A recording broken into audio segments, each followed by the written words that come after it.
Good evening and welcome back. Pull your chair a little closer, wherever you are right now, whether you're on a train, watching the dark countryside blur past the window, or lying in bed with the lamp still on, or sitting at a kitchen table with something warm growing cold in your hands. I want you to settle in. Tonight, we're going into deep water. Tonight, we're talking about Aphrodite. And I want you to understand something before we begin. Almost everything you think you know about her is a surface. Almost everything that gets said about the goddess of love is a polite, domesticated version of something much older and much stranger. Something that the ancient world looked at and felt genuinely afraid of, even as they built her temples and left her offerings and carved her face into 10,000 pieces of ivory and gold.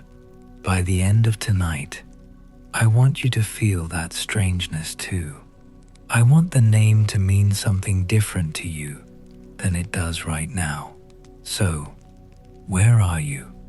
Drop it in. Tell me where you're listening from. And while you do, let me begin at the only place you can ever really begin. The beginning. Before there was Aphrodite, there was nothing. Or rather, and this matters, this is not a trivial distinction, there was not quite nothing. There was chaos. And chaos is one of those Greek words that has been catastrophically mistranslated by time. We use chaos now to mean disorder, noise, confusion, the opposite of arrangement. But for the Greeks, chaos was something more specific and more terrifying than that. Chaos was the yawning gap, the open mouth, the space before anything had entered it. Not formlessness, but the condition that makes form possible, which is not the same thing at all. It was the raw aperture of potential, and it sat at the center of everything the Greeks thought about creation, because the Greeks did not imagine the world being made from nothing by a single benevolent act. They imagined the world emerging from an ancient wound. Out of chaos came Gaia, the deep-chested earth, and Tartarus, the abyss below even the underworld, that dark bottom of reality where the worst of the worst would eventually be thrown, and Eros, that driving primordial force of attraction and union, the desire that pulls disparate things toward each other. This early Eros is not the arrow-shooting boy we know from later centuries. This is something cosmic, something structural, a fundamental law of the universe. The Greeks looked at the world and saw it constantly trying to cohere, constantly reaching toward its own wholeness, and they named that reaching Eros, and they said it existed before anything else. Gaia then brought forth Uranus, the sky, and here the Greek imagination does something extraordinary. She doesn't just create a partner, she creates her own equal and opposite, the spanning dome of heaven, and then draws him down to cover her. Their union is the world's first marriage, and it is not exactly romantic. It is structural, geological. The pressure of sky against earth, sustaining the membrane in which everything alive would eventually flicker. From their union, their long, unending, slightly terrible embrace, came the Titans, those vast intermediary beings who filled the space between God and cosmos, between the abstract and the enacted. 12 of them, 6 male and 6 female, vast as weather systems, old as the arrangement of stone, and among them came also the Cyclopes, the single-eyed craftsmen of heaven, and the hecaton Charis, the 100-handed ones, creatures so enormous and so full of power that Uranus looked at them and felt something he would never admit to feeling. He felt afraid. And fear, in the mythology, always produces the same result. It produces suppression. Uranus took the monstrous children, the Cyclopes, and the 100-handed ones, not the Titans, not yet, and he pushed them back into Gaia's body, pushed them back into the earth, into the dark places beneath the rock, and held them there. And Gaia felt this as pain, as violation. She is the earth, and the earth had been made into a prison by the very sky that covered her, and there is something in this image that the Greeks lived with for centuries. This foundational wound of the world, this first act of terror disguised as cosmic maintenance. She endured it for a time. Then she did what violated mothers do in myth. She planned. She went to her Titan children, the ones not imprisoned, the ones still breathing the upper air, and she asked which of them would help her. She held out a grey adamantine sickle, the first blade, something she had fashioned from the bones of the earth itself. Most of the Titans recoiled. The youngest, Kronos, the cunning one, the one whose name may mean simply time, Kronos said yes. What happened next happens at the boundary between cosmos and body, between mythology and physiology, and the Greeks did not flinch from telling it plainly. Uranus came to Gaia in the night, as he always did, the sky descending to cover the earth. And Kronos was waiting. He took the sickle his mother had made, and he castrated his father, and he threw the severed parts into the sea. The sea ran white. The blood fell on the earth, and from it rose the Furies, those avenging spirits of violated oaths and spilled family blood. And from it rose also the ash tree nymphs, the Melii, warrior women, who would later arm the heroes of the world's third age. Uranus, wounded and retreating back into the high vault of sky, rained curses down on his son. You will fall as I have fallen. Someone will do to you what you have done to me. And those curses would echo down through every generation of the divine. But that white sea, those drifting, glowing parts, they did not simply sink. They floated, and around them the sea began to foam, and the foam deepened, and something gathered in the center of it. Not just foam, but a kind of concentrated possibility, a distillation of pleasure and terror, and the oldest, most structural drive in the universe, the one that had existed since before Gaia herself. And from that foam, from the meeting of sky's severed power and the world's salt body, a figure rose. She walked onto the island of Cyprus, or she rose first near Cythera, the island off the southern Peloponnese, and then was carried by Zephyr to Cyprus. Different sources say different things, and the disagreement is itself instructive. The poets who wrote her earliest could not agree on where she arrived, because arrival itself was not quite the right concept. She didn't arrive. She emerged. She surfaced from the sea the way a thought surfaces from the body of sleep, fully formed, but trailed by the texture of its origins. She stepped onto land, and where her feet touched the earth, flowers grew. Not as decoration, not as a pretty miracle, as consequence, as evidence of a field of force that the world had not previously had to contain. Aphrodite. The name most likely means she who rises from the foam.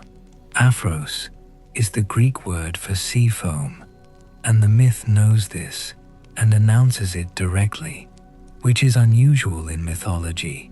Most divine names are more oblique, more etymologically contested, but Aphrodite's name tells you exactly what she is. She is what precipitates out of the most violent act in creation. She is what the world produces when the sky is torn open. She is, if you want to press the point, the daughter of a wound. Eros and Himeros, desire and yearning, flew to her side immediately. The ancient sources are specific about this. They met her as she emerged from the sea and accompanied her to the company of the gods. This detail matters more than it might seem to. Eros and Himeros are older than she is. They existed, in some formulations, before the Titans, before the gods, before the world had any shape at all, and they immediately attach themselves to her. She does not control them. She does not own them.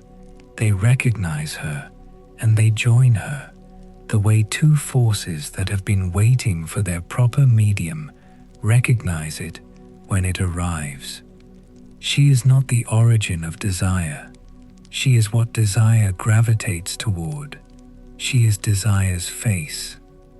She arrived on Olympus, and the gods received her, some in awe, some in calculation, some in immediate and helpless hunger, and she was given the domains that were recognizably hers: love, beauty, pleasure, the stirring of desire between mortals and between gods. These were not small responsibilities. These were not trivial additions to the divine portfolio. In the Greek understanding of the world, the force that draws bodies toward each other was not decorative, not supplementary. It was the engine of reproduction, which meant the engine of continuation, which meant the engine of everything.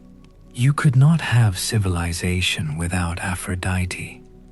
You could not have children, crops, herds, the entire biological fabric of the living world. The goddess of love was not a luxury. She was infrastructure. But there was something about her that could not be institutionalized, something that refused to be ordered, bureaucratized, assigned its proper place, and kept there. And this too was recognized from the beginning, even if it would take centuries of careful mythologizing to articulate precisely how dangerous that quality was. Kronos ruled. This is the part of the story that gets told in the shadow of what came before and in the shadow of what came after, which means it almost never gets told properly on its own terms. Let me try. Kronos overthrew Uranus. He imprisoned the Cyclopes and the Hecatoncheires in Tartarus, just as his father had imprisoned them, which means that Kronos, within moments of seizing power, repeated the crime he had been recruited to punish. This is not an accident. This is the myth, telling you something about the nature of power, and specifically about the way power perpetuates itself through the same structures it claims to oppose. Kronos was afraid, the same way his father had been afraid. The 100-handed ones were too powerful, too uncontrollable. He would keep them buried. He took his father's place, and he kept his father's habits, and the only real change was who sat at the top. He ruled with his sister Rhea as his consort, and together they generated the first generation of Olympian gods.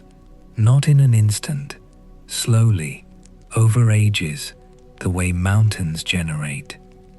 Hestia came first, the hearth fire, the sacred center of the household. Then Demeter, goddess of grain and cultivation, the slow transformation of earth into food. Then Hera, who would become the queen of heaven. Then Hades, who would govern death. Then Poseidon, who would govern the sea.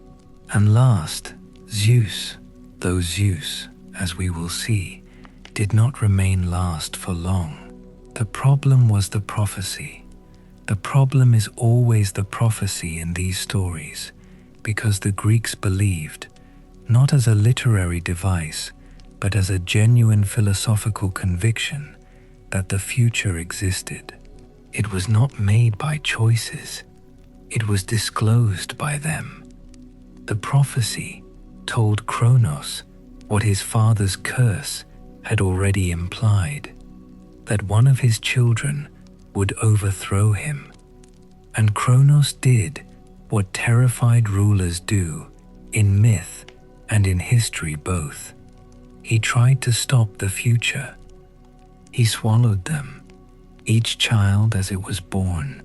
Kronos took and swallowed, incorporated them into his body, the way a state incorporates a threat, keeping them alive but contained, unable to act. Rhea watched this happen to 5 children. 5 children swallowed whole by their father.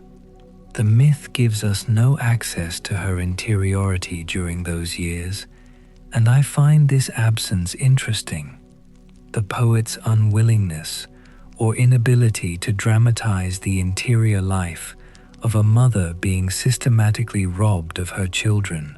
What we know is what she did when she reached the end of her endurance. When Zeus was born, she wrapped a stone in swaddling clothes and gave it to Kronos. He swallowed it. He didn't check. He was a god, vast and certain, and apparently not given to verifying his assumptions. Rhea sent the real infant to Crete, to the island of Dicte, where he was raised in a cave by the nymph Amalthea, or by the Curetes, those armed warrior priests who danced and clashed their weapons around the infant's cries to drown them, depending on which source you trust. And the world's most consequential secret was kept. Zeus grew up, and here, in a kind of compressed irony, is the moment worth slowing down for. Zeus was raised in hiding, nurtured by earth and rock and minor powers, educated in cunning precisely because he had been denied the direct inheritance of power. The thing Kronos tried to suppress became, through that suppression, more capable, more strategic, more dangerous. This is the pattern. It will repeat. When Zeus was grown, when he was ready, which is not the same thing as when he was old enough, the two things never coinciding in mythology, he returned. He went to Kronos.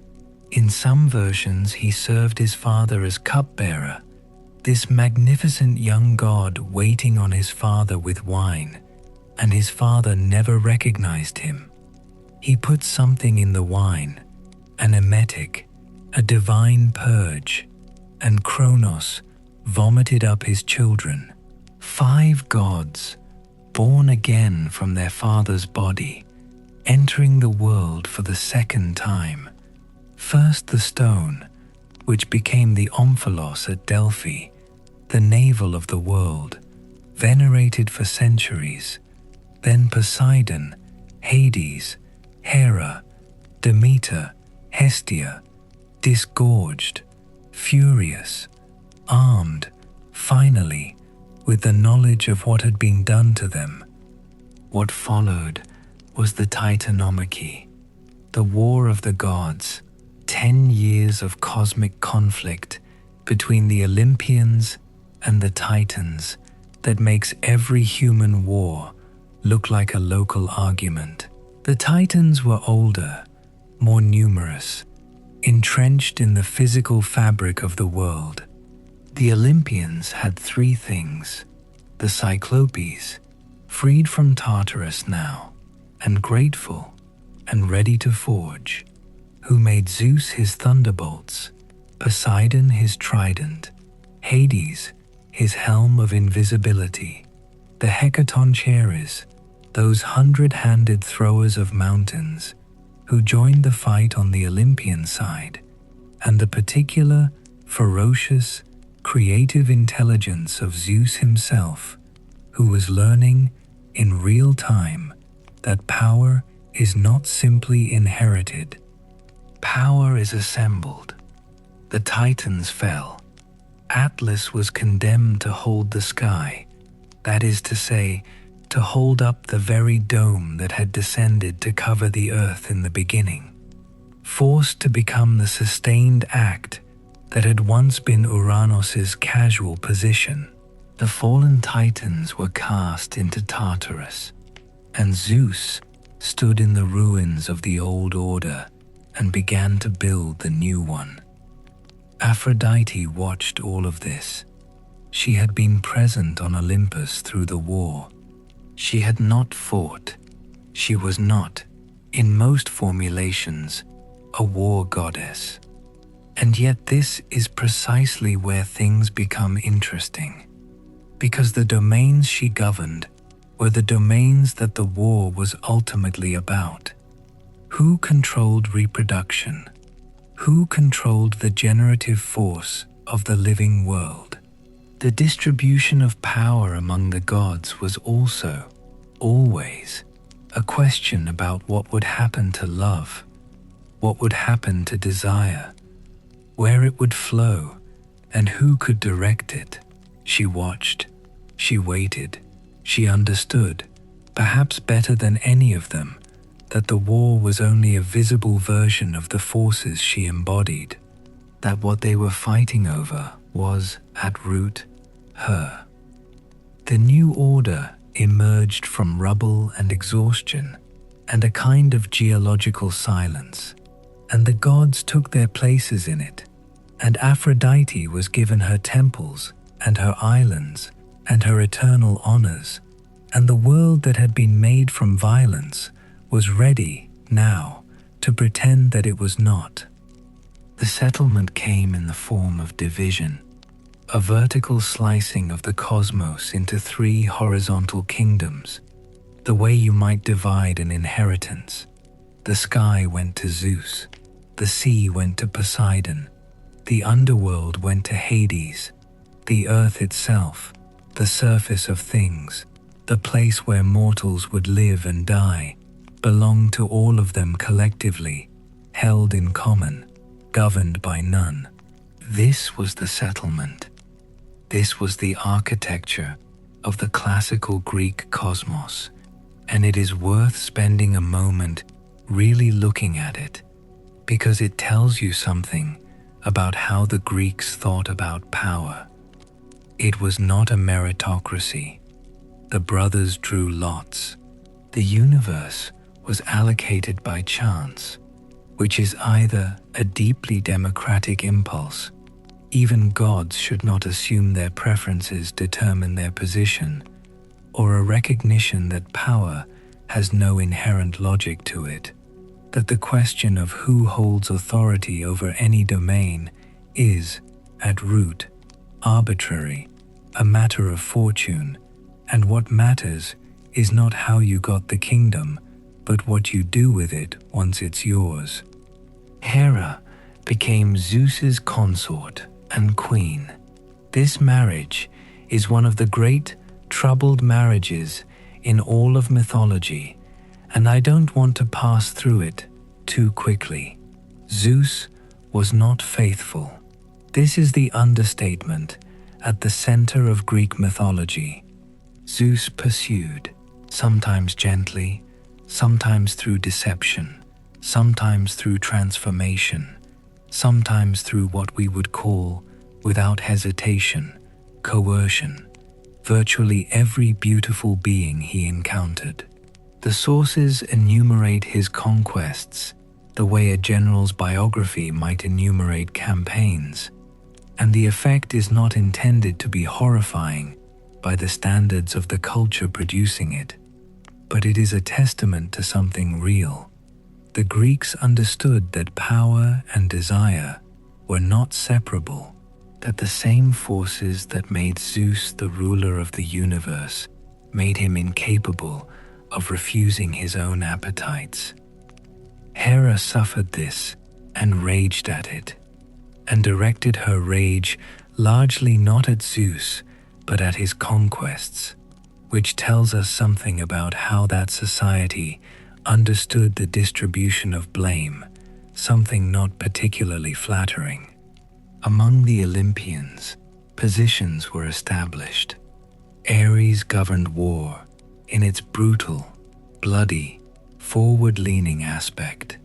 Athena governed war in its strategic, civilizational aspect. She was also, and primarily, wisdom, craft, the transformation of raw materials into useful things. Hermes governed exchange, travel, the movement of messages and souls between realms. Apollo governed the sun, prophecy, music, healing, the arrows that brought sudden death. A remarkably diverse portfolio that nonetheless coheres around the concept of radiant clarity, light as both knowledge and weapon.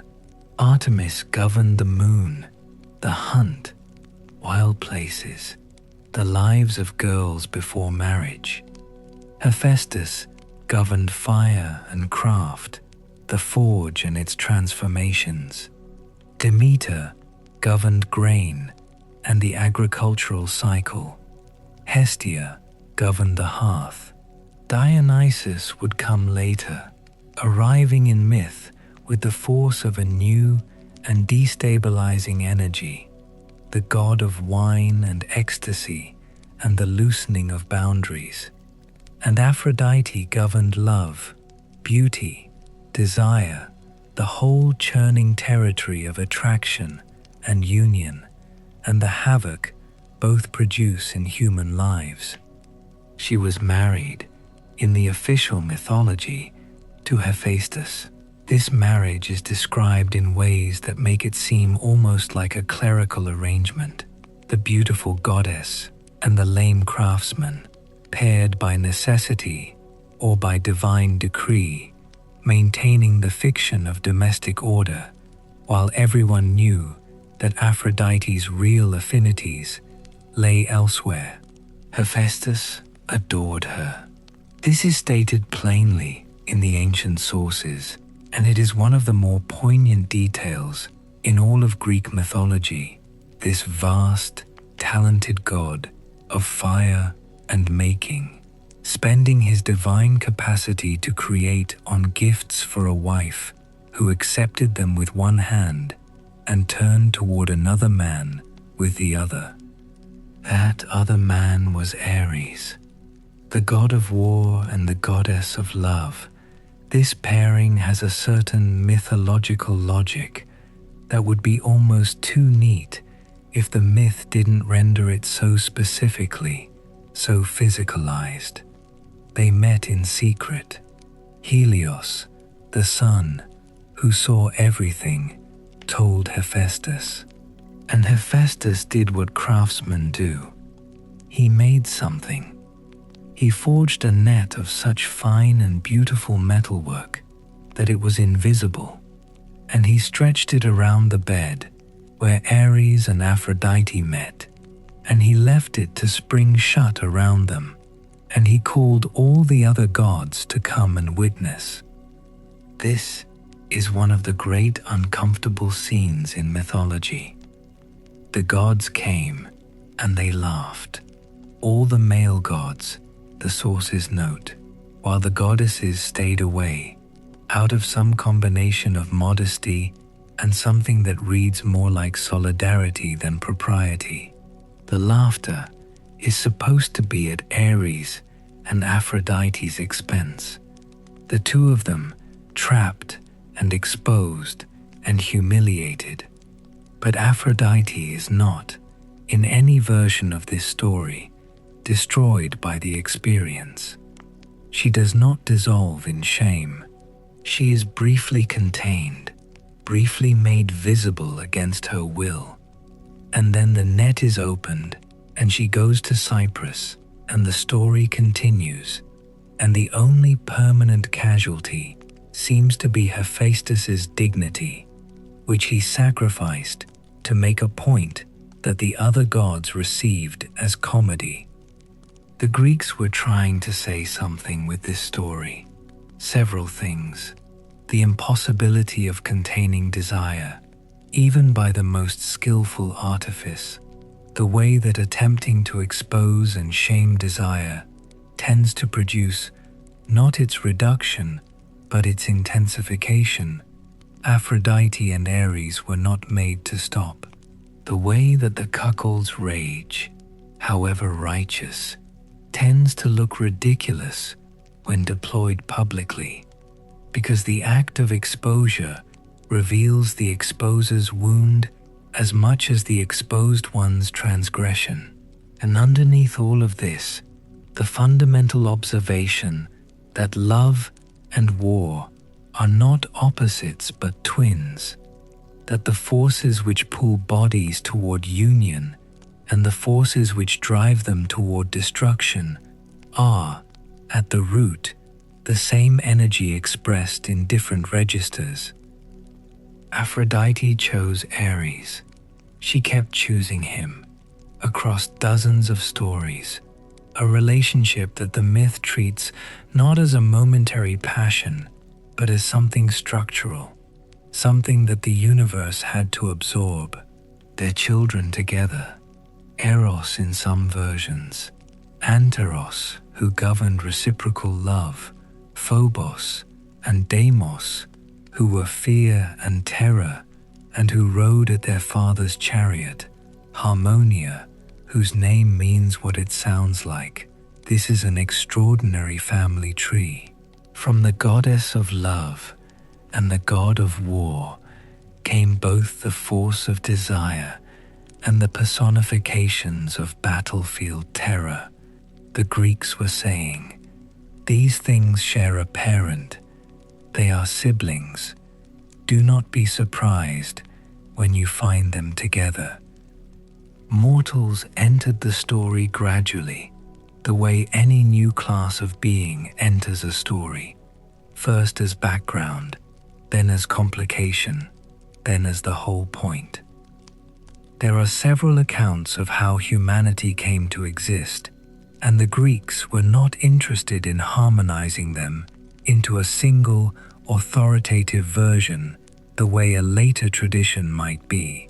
The most important account for our purposes involves Prometheus, the Titan who sided with the Olympians during the Titanomachy and was rewarded with his freedom while his brothers were thrown into Tartarus, and who loved humanity with a passion that the Olympian gods found, depending on which god you asked, admirable, puzzling, or outright offensive.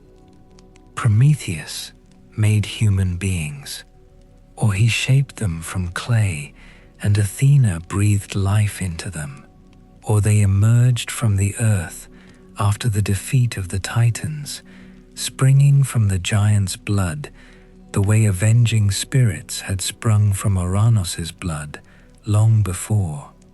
The accounts vary. What does not vary is what followed: the theft of fire. The gods, in the early arrangement, kept fire for themselves. This is a detail worth holding. Fire is technology's prerequisite. Without it, you have raw food, cold nights, no metalworking, no ceramics, no agriculture beyond the most rudimentary scratching of earth. The gods kept humanity in the pre-fire condition, not because they were monsters, but because they understood, perhaps better than Prometheus did, what fire would eventually produce, and Prometheus stole it. He hid a spark in a fennel stalk. The pith of the narthex plant can carry fire for long distances while barely smoking, a real botanical fact that the myth encodes as miracle, and he brought it to human beings, and everything changed. Zeus's response was calibrated and terrible. He could not ungive the fire. He did something arguably worse. He sent a gift in return. Hephaestus shaped her from clay. Athena breathed life into her. Aphrodite gave her beauty. Hermes gave her cunning and the capacity for deception. The other gods added their contributions: curiosity, charm, grace, the full complement of human appeal. And they sent her to the world of mortals with a jar, a sealed container, and a piece of advice that everyone in the room knew would be disregarded. Do not open it. Her name was Pandora. She married Epimetheus, Prometheus's brother. Epimetheus, whose name means afterthought, while Prometheus means forethought, a sibling relationship that is also a theory of human failure. Epimetheus had been warned by his brother not to accept gifts from the gods. He looked at Pandora and forgot. She opened the jar, not out of malice, out of curiosity, the thing Hermes had given her, the thing that was also a trap, the thing that is indistinguishable from intelligence in its early stages, the reaching out toward what is unknown. Everything inside the jar flew out into the world. Disease, labor, old age, madness, vice, grief, in their 10,000 forms. The world that had been, in memory, if not in fact, painless and ordered and unmarked by suffering, became, in one moment, the world that mortals actually live in. One thing remained in the jar: Elpis, hope. This detail has been discussed for 2,500 years, and it has not been fully explained. Was hope trapped in the jar, denied to mortals, a cruelty added to calamity? Was hope preserved in the jar, kept safe from flight, the one thing that did not escape into the world to become harmful? Is hope itself, this forward-reaching, this certainty about what has not yet happened, a dangerous thing or a sustaining one? The myth refuses to say. It is possibly the most sophisticated ambiguity in the entire Greek tradition. The container that once held all of humanity's suffering still holds hope, and we do not know whether this is gift or punishment. Aphrodite had given Pandora her beauty. This fact sits at the center of the story with more weight than is sometimes acknowledged. The goddess, who was herself born from violence, herself a distillation of the ancient wound in the cosmos, gave the first mortal woman the quality that would make her irresistible and therefore, in the logic of the myth, dangerous. Aphrodite's gift to Pandora was not decoration. It was a weapon, and the point of the weapon was not cruelty, precisely, but something more complex, the recognition that beauty and desire, which are the preconditions for human connection and therefore for civilization, are also the primary vectors through which suffering enters the world. You cannot have one without the other. The gift and the curse are the same thing, wearing different expressions. Let me collect the thread here for a moment. We have the ancient birth, the titanomachy, the settlement, the entrance of mortals. I want to make sure we don't lose Aphrodite in the middle of all this cosmic furniture, because she has been present in every one of these moments, not always named, not always visible, but there, the way a force is there, the way gravity is present in every falling thing, whether you name it or not. What I've been describing is not a goddess who governs one narrow domain. What I've been describing is a goddess who embodies a fundamental principle of reality, the cohesion of things, the gravitational pull of beauty, the way consciousness organizes itself around what it desires, and who sits at the center of every story about human suffering and human flourishing simultaneously, not because she is cruel, but because that is the nature of the principle she embodies. You cannot separate the pleasure from the risk. You cannot have desire without the vulnerability that desire creates. This is what the Greeks knew, and this is what gets lost when you domesticate Aphrodite into a pretty woman on a shell. Now let me take you to the people who learned this lesson directly, the people who came close enough to Aphrodite to burn. There was a king of Cyprus named Pygmalion, and he was an ivory carver of extraordinary ability, which in the ancient world meant he was a man who spent his days in intimate conversation with form, with the idea of the human body, its proportions and its contours, and the exact angle at which a jaw meets a throat. He had been disappointed by actual women, or perhaps disappointed is too mild a word. He had looked at the women of Cyprus and found them not inferior exactly, but other, separate from the ideal he was beginning to form in his hands.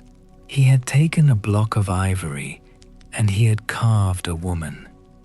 He carved her for a long time.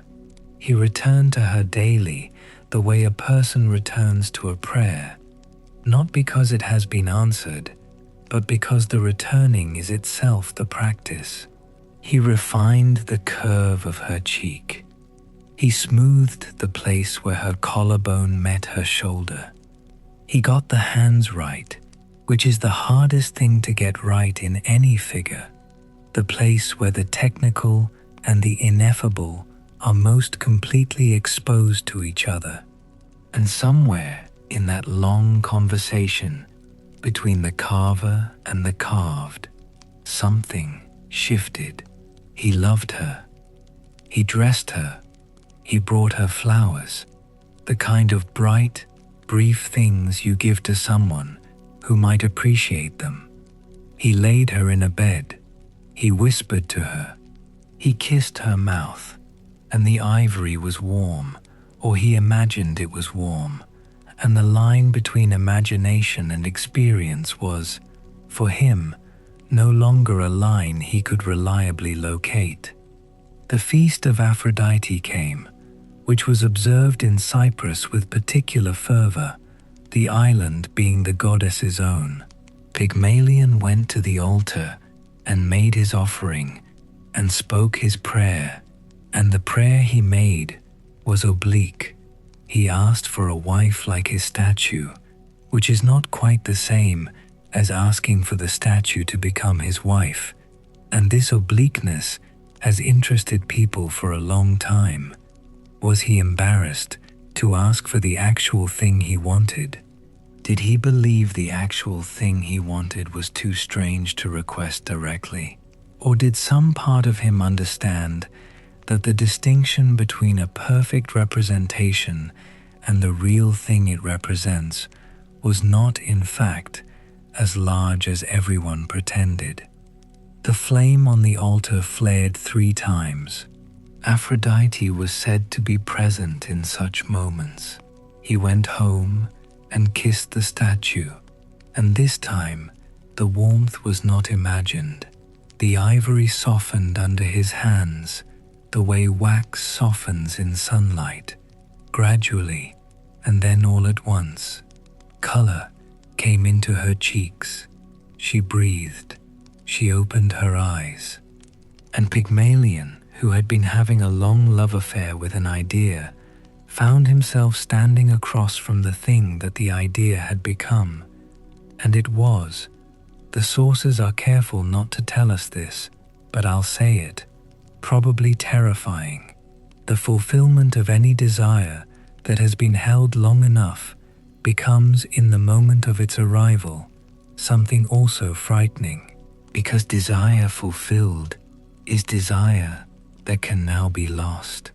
She was given a name, Galatea, which means she who is white as milk, which keeps her connected to the ivory she came from, as if the myth wants to insist on remembering that she was made.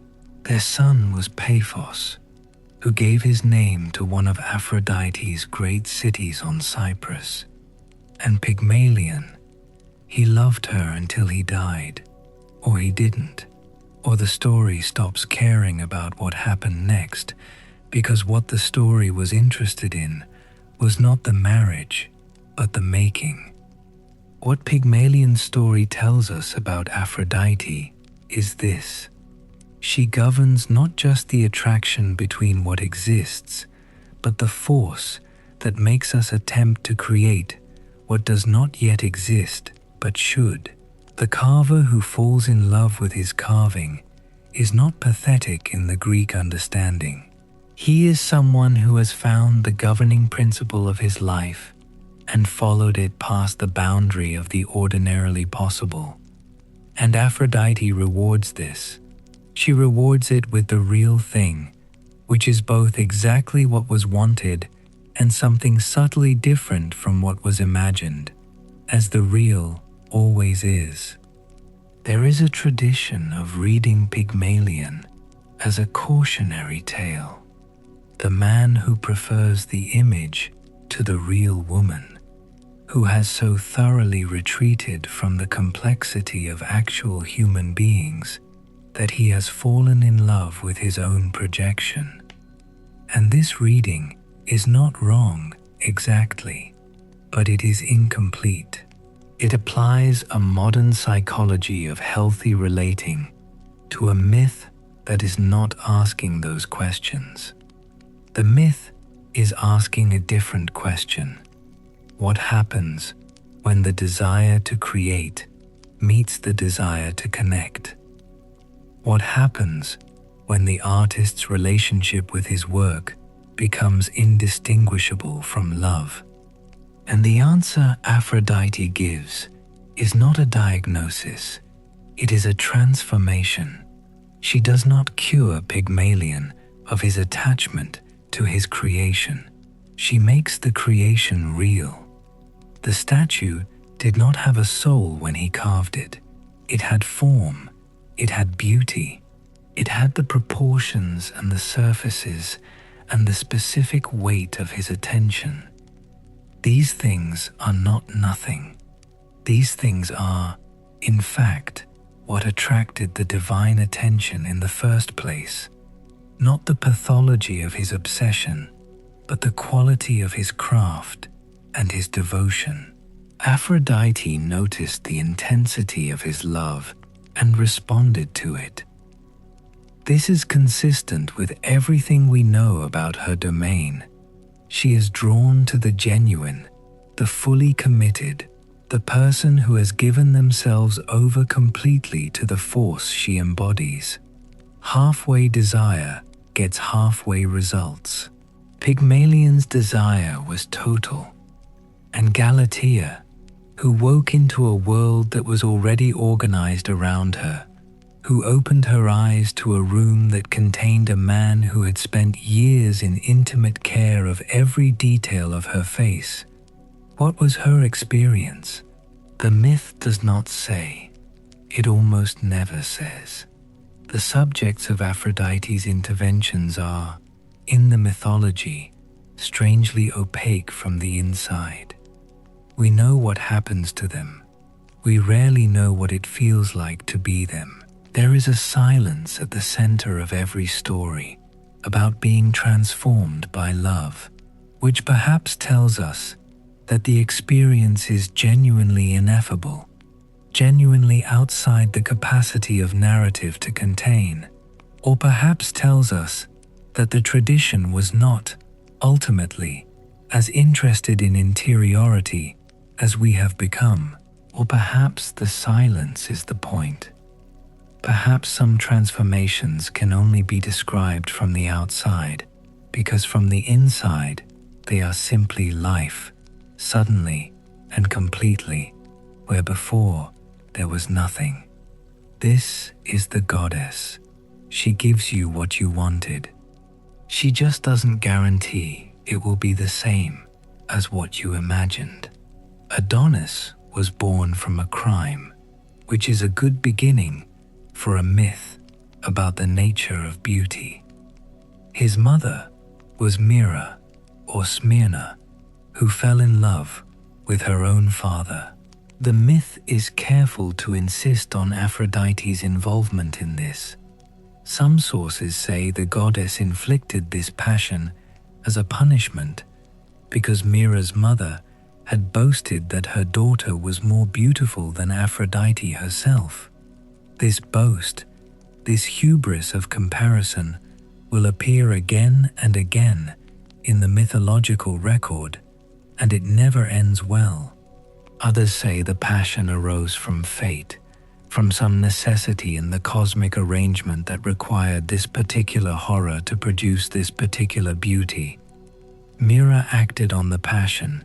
For 3 nights, in darkness, disguised, she was with her father, and then he discovered the deception, and he pursued her with a sword, and she fled, and prayed, and was transformed into a myrrh tree.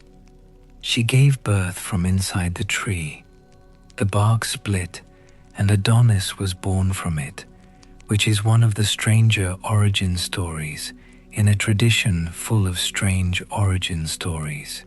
He was beautiful from the beginning, in the way that very few things are described as beautiful from the beginning, not would become beautiful or showed early signs of beauty, but beautiful immediately, essentially, the way some qualities are not developed, but simply present from the first moment of their manifestation. Aphrodite saw him and concealed him in a chest, and entrusted the chest to Persephone. This is the moment where the story becomes something more than a love story. Persephone opened the chest. She looked at Adonis, and she was not unmoved. And when Aphrodite returned for him, Persephone, queen of the dead, ruler of the house below the earth, a goddess accustomed to receiving things and not returning them, refused. The dispute between the two goddesses over Adonis is one of those mythological arguments that feels, under its narrative surface, like a genuine theological argument about the nature of beauty and what it owes to the living and the dead. Aphrodite said, "He belongs to me. I claimed him first. I am the goddess of desire, and desire is what he embodies. He should spend eternity above the earth, where beauty can be seen and responded to and inflamed by the living." Persephone said, "He is here, now. He belongs to the underworld, as everything beautiful eventually does. All beauty comes to me. Why should this be different? Zeus, or Calliope, on Zeus's behalf, adjudicated. The judgment divided the year. Adonis would spend one portion with Aphrodite, one portion with Persephone, and one portion as he chose. He gave his free portion to Aphrodite. This is, structurally, the same myth as Persephone's own story, the division of the year between the living world and the underworld, which the Greeks used to explain the seasons, the way the earth withdraws into itself when the beautiful things descend. Two mirrors facing each other. Two gods of beauty claimed and divided between life and death. But Adonis died. He died as Aphrodite herself had been born, in the context of a hunt, which is the activity that takes men into wild places where the rules of civilization don't apply and the older, darker forces of the world are more present. A boar killed him. The boar was sent by Ares, in some versions, jealous, by Artemis, in others, retaliating for some offense Aphrodite had given to hunters, by the fates, in others still, because his death was simply the next thing that had been decided. Aphrodite ran to him and was too late, and her feet were cut by thorns as she ran, and where her blood touched the earth, she made anemones spring up, just as she had made flowers spring from the earth when she first walked on it, but this time in the color of blood, this time in grief. She held him. He was dead. He would go to Persephone after all, and from his blood the anemone grew, that brief, fragile flower whose name means wind flower, because it lasts only a season, only a little while, and then the wind takes it. I find myself dwelling on this image longer than I can entirely account for. There is something in the picture of Aphrodite holding Adonis's body that sits in the chest like a stone, not because it is unexpected. Love always leads here if you stay long enough, but because it is the goddess of love herself who is made to know this, not a mortal. The goddess, she is not exempt from loss. She is not positioned above grief by her divinity. She has been given the fullest possible capacity for connection. It is her domain, her essence, and that capacity makes her grief proportional to what it has lost. There is a theological argument in this that the myth never makes explicitly, which is one of the things that makes it great. Anyway, the seasons shift and Adonis comes back, briefly, for his portion of the year, and every year he dies again, and every year the anemones bloom. Eros is not a simple god. I need to say this before we go any further with his story, because centuries of sentimentalization have made him almost impossible to discuss without first clearing away what he has become. He is not the fat cherub with the blindfold and the arrows. That is a Roman pictorial tradition imposed on a Greek concept that was considerably more serious. The early Greek Eros is, as I mentioned, a cosmic principle, one of the primordial forces, older than the Olympians, existing before the gods themselves had names. Even in the later tradition, where he is the son of Aphrodite by Ares, or by Hermes, or by no clearly identified father, he retains something of that original weight. He is not a metaphor for romantic feeling. He is a force. His arrows do not represent desire. They enact it. They transform the target. They are not symbols. They are interventions. What does the god of desire look like when you take him seriously? He looks like something that does not ask permission. He looks like something that ignores preference and category and the orderly arrangements humans have made.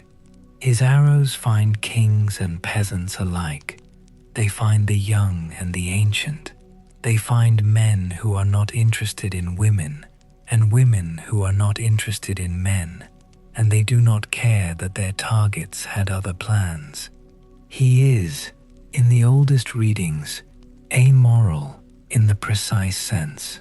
He operates outside the moral categories that apply to beings who have preferences and who choose. Desire does not choose, it strikes. He is beautiful. The sources are, actually, quite consistent on this. Whatever ambiguity surrounds his genealogy, whatever tension exists between his cosmic primordial form and his later Olympian iteration, Eros is described as beautiful in the way that pure principles are beautiful, with an excess of accuracy, a precision that goes past what is comfortable to witness. Psyche, when she finally lifts the lamp and looks at him, does not flinch at ugliness. She is undone by the opposite. The hot oil that falls is an accident produced by the trembling that beauty in its fullest form induces. She was trying to hold the lamp steady. The lamp reflected the god, his most important myth, the one that became, in the Roman retelling by Apuleius, one of the most influential stories in Western literature, is the story of Psyche. Psyche was mortal, and she was so beautiful that people began to worship her instead of Aphrodite. They stopped bringing offerings to the goddess's temples. They looked at Psyche and saw something divine, and the object of their worship shifted without anyone formally deciding to shift it. This is the kind of human behavior that the gods in mythology tend to punish, not because they are vain in the petty human sense, but because the category confusion it represents is cosmologically significant. If mortals cannot reliably distinguish the divine from the merely exceptional, the entire structure of the relationship between gods and humans begins to erode. Aphrodite sent Eros to make Psyche fall in love with something monstrous, some base creature who would humiliate her and answer the question of her beauty with appropriate suffering. Eros went. He looked at Psyche. He scratched himself on his own arrow, or he was struck by his own power, or he simply looked and was undone. The various sources blur this into each other in ways I find deliberately meaningful, and he fell in love with her. What Eros did next is one of the most interesting things in all of mythology. He arranged for Psyche to be brought to a palace that appeared out of nowhere, a place of impossible luxury, invisible servants, disembodied voices. He came to her in the dark. He was her husband. She could feel him, hear him, be held by him, but she could not see him. He told her she must not see him. He told her this with what the myth implies was genuine urgency, not tyranny, not mere selfishness. If she saw him, something would be lost that could not be recovered. She was happy. The sources insist on this. She was genuinely happy in her invisible palace with her invisible husband who came to her in the dark and loved her. Her sisters came to visit, and they were not happy, and they saw her happiness, and they said, "You don't know who you're married to. You don't know what he looks like. What if he's a monster? What if he's hiding something?" Their suspicion was not entirely vicious. It was partially the reasonable concern that anyone might have for a woman who has married someone she cannot see. But it was also something less benign, the irritation that unhappiness tends to feel toward happiness, the need to introduce uncertainty where contentment exists. Psyche took a lamp. She waited until Eros slept, and she lit the lamp and she looked. He was beautiful. He was not monstrous. He was the most beautiful thing she had ever seen, which made her previous compliance with his command seem even stranger. She had been asked to trust what she could not see, and what she could not see was the God of love himself, the most beautiful being in creation. A drop of hot oil fell from the lamp and landed on his shoulder. He woke, he looked at her, he left, and Psyche spent the rest of her myth trying to get back to him. Aphrodite, now fully aware of what her son had done, and not pleased, not because she was heartless, but because the situation was cosmologically unstable. A mortal woman, married to a god, creates a category problem that tends to resolve badly. Set her tasks. 4 of them, impossible tasks, as divine assignments tend to be. She was asked to sort a room full of mixed seeds, grain, lentils, millet, poppy, everything combined, in one night. She sat amid the mound of grain and wept, and ants came to help her.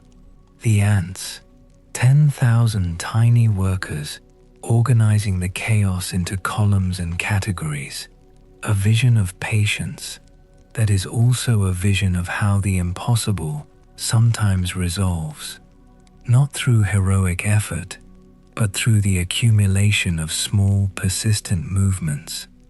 She was sent to collect golden wool from the rams of the sun, violent animals that killed anyone who approached them directly.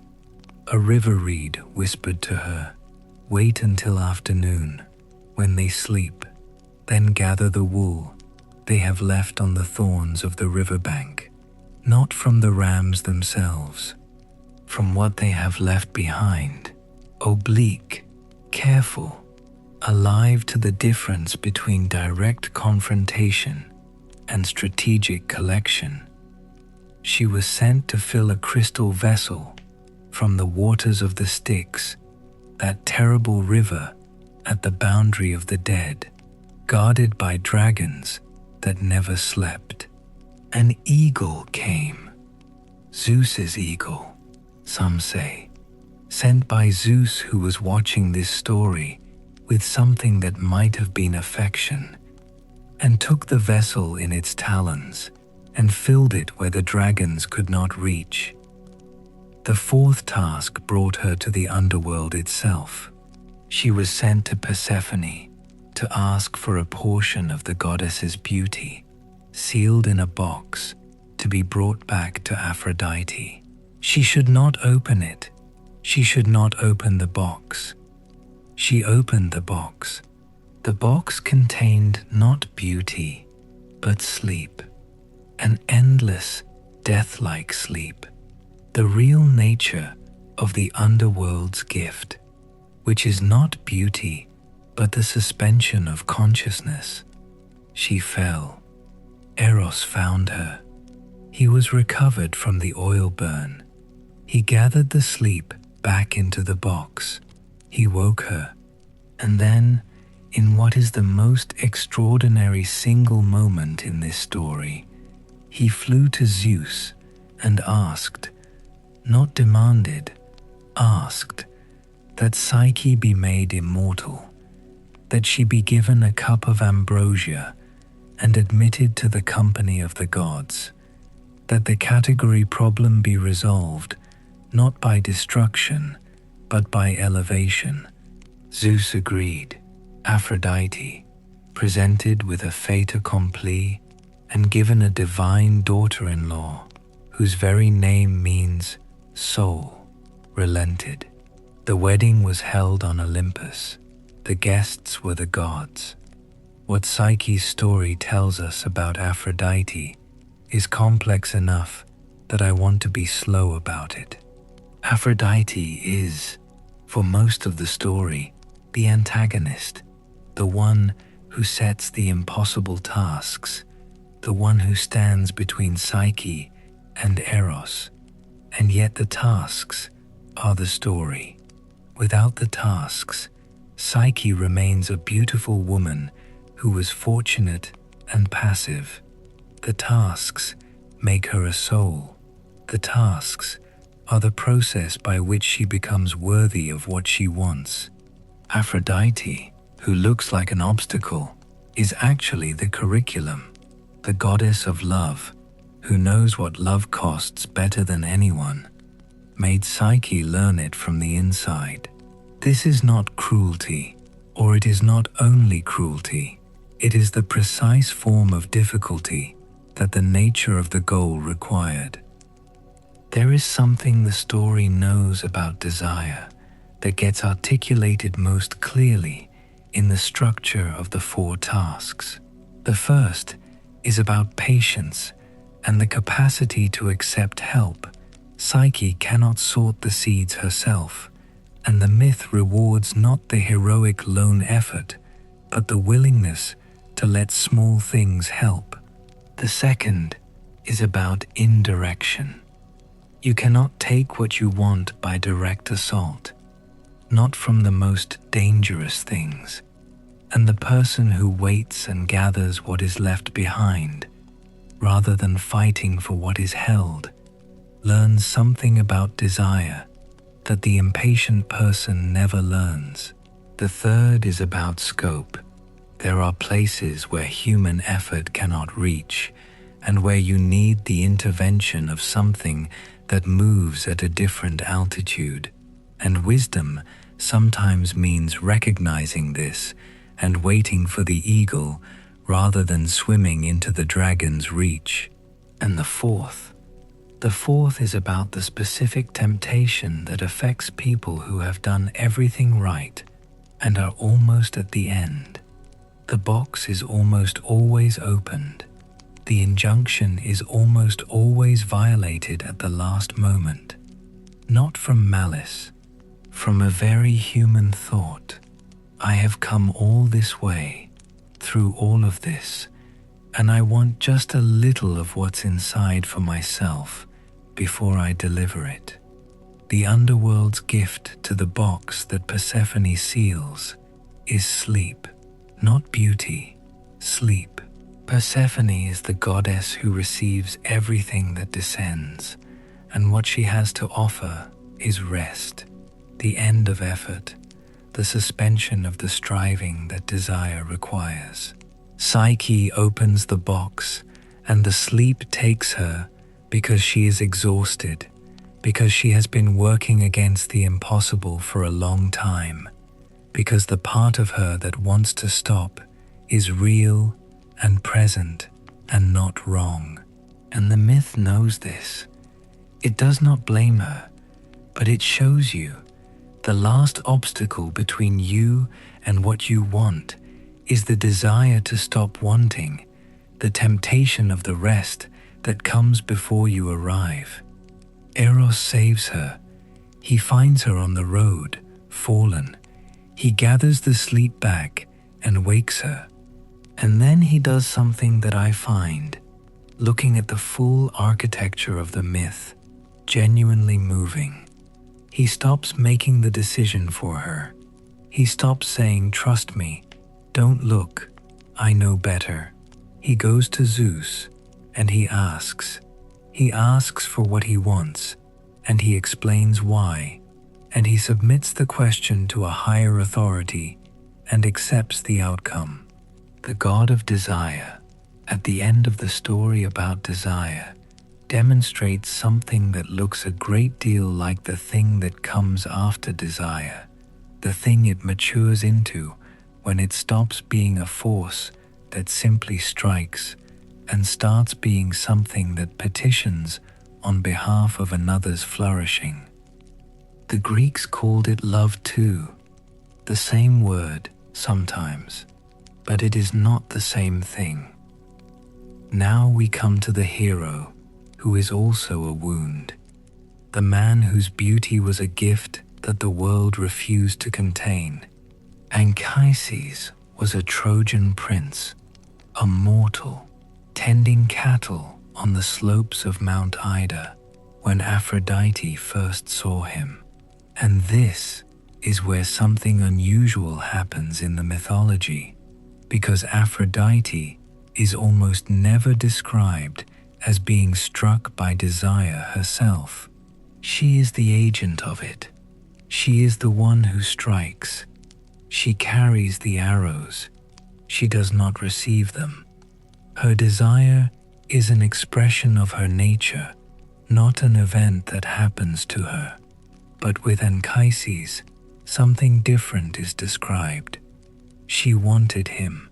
She dressed herself as a mortal girl and came down from Olympus and presented herself to him, and he was charmed in the way mortals are charmed by things that are too beautiful to be real, with a kind of wondering hesitation that she resolved by being sufficiently ordinary in her manner, sufficiently present in the specific way that a woman in a shepherd's hut is present, and he believed her mortal. They came together in the Homeric hymn to Aphrodite in a scene of remarkable specificity. The heaped fleeces on the bed, the removal of jewelry, the honey-colored braids, the sleep that follows, and Aphrodite rising while Anchises still sleeps and reassuming her divine height and brilliance, so that when he wakes, he knows. When he knows, he's afraid. This is the right response, and the poem does not judge him for it. A mortal man who has slept with a goddess faces a particular category of doom that the Greeks understood very well. The gods are not scaled for us, and the intimacy of a god's attention is not something that the human frame is built to sustain. Anchises says, in effect, I'm going to die now, aren't I? Because this is how it goes. A man who has known a goddess cannot go back to being an ordinary man. The categories have collapsed. Something is going to resolve this. Aphrodite tells him, no, he will not die. He will live, but he must never tell anyone what happened. He must never, in a moment of wine warmth and boasting pride, let it slip that he has been loved by Aphrodite. If he does, Zeus will strike him down. Some sources say he told. Some sources say he was struck by lightning and survived, lamed. Others say he kept the secret and lived to be an old man. The one thing all sources agree on is the child, Aeneas, who was born from this union between goddess and mortal, who would fight in the Trojan War and survive it, who would carry his father on his back out of burning Troy and sail toward the west, and found, eventually, the line of kings from which Rome would claim descent. Aeneas, the bridge between the fall of one civilization and the founding of another, the child of Aphrodite and a human man she chose for reasons that were entirely hers. This matters. In a mythological tradition full of gods who pursue mortals without their meaningful consent, who transform themselves and deceive and take, Aphrodite's approach to Anchises is described in terms that are not identical to those. She desires him. She goes to him with intention. She uses a form of deception, yes. She presents herself as mortal, but the deception is in the direction of making herself more accessible, not in making him less able to refuse. The Homeric hymn is careful about this, in its archaic, compressed way. And from this union comes Aeneas, who is important enough to two separate civilizations that the story of his origin must be told with some dignity, some care about what it implies about both his parents. Anchises, anyway, lived. Whatever happened to him, happened. His son went on to matter more than he could have imagined, in ways he would not live to see. Let me be plain about Atalanta for a moment. She was not, technically, one of Aphrodite's creatures. She was Artemis's woman, the hunter, the runner, the girl left on a mountainside at birth because her father wanted a son and who was raised by a bear. But Aphrodite got to her eventually, because Aphrodite gets to everyone eventually. The myth of Atalanta is one of the clearest case studies in what happens when the force the goddess represents meets a human being who has decided, for comprehensible reasons, not to engage with it. She was the fastest runner alive. When suitors came, and they came because she was as beautiful as she was fast, and the combination was irresistible to a certain kind of man, she made them race her for the right to marry her. If they lost, she killed them. This is described in the sources without particular moralizing. She was what she was. She had been told by an oracle that marriage would destroy her, and she had organized her life around the avoidance of that destruction. And the race was the mechanism of avoidance, and men kept losing, and she kept being alone, and this was fine with her.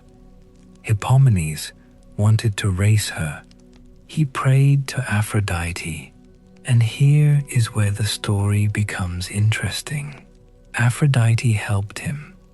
She gave him 3 golden apples from the garden of the Hesperides, those heavy, glowing fruits that are connected in the mythology to a cluster of associations around beauty, judgment, and consequence.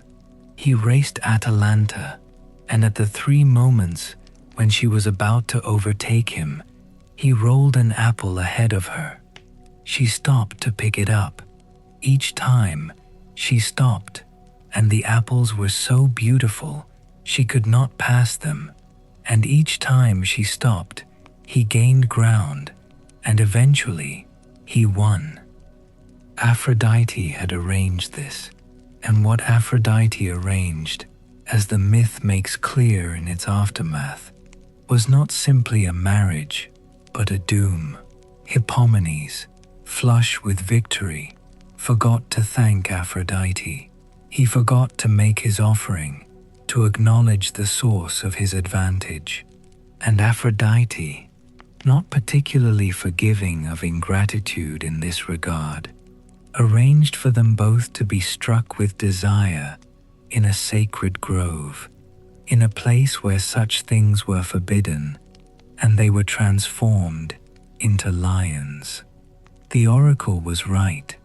Marriage destroyed Atalanta, or more precisely, what the oracle had sensed and what the myth delivers was not that marriage itself was the problem, but that desire, once it enters a life organized around the exclusion of desire, has a tendency to find the most catastrophic possible expression.